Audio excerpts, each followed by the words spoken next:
On April 15, 2019, the world watched as flames tore through the Notre Dame Cathedral in Paris. For hours, it seemed nothing could survive.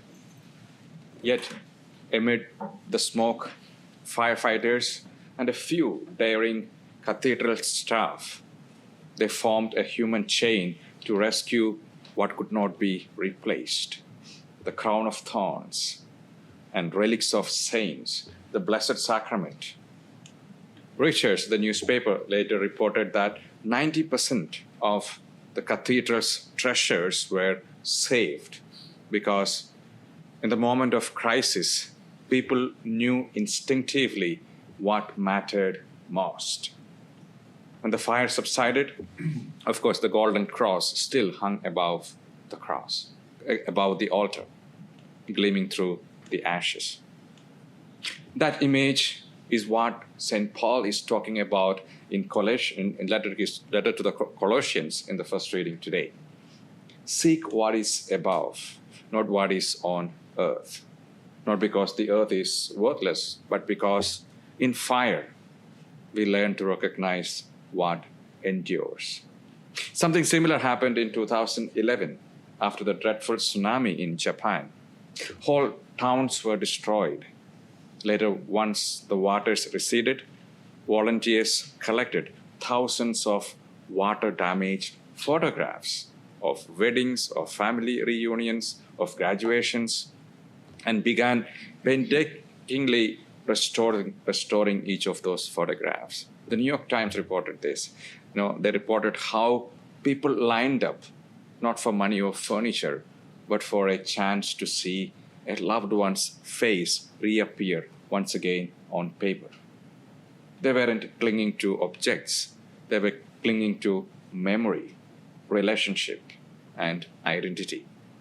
And that's once again St. Paul is calling us to, not to a wardrobe of greed or anger and lies that fade, but the clothing of compassion, humility, love, relationship, all that endure.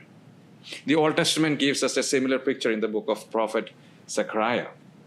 In chapter 3, Zechariah has a vision of Joshua, the high priest, standing before the angel of the Lord, dressed in filthy garments. The Lord says, "Remove the filthy garments from him. See, I have taken your guilt away, and I will clothe you in festal apparel."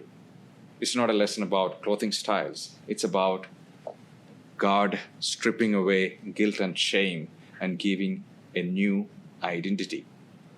And yet, how often do we miss the point?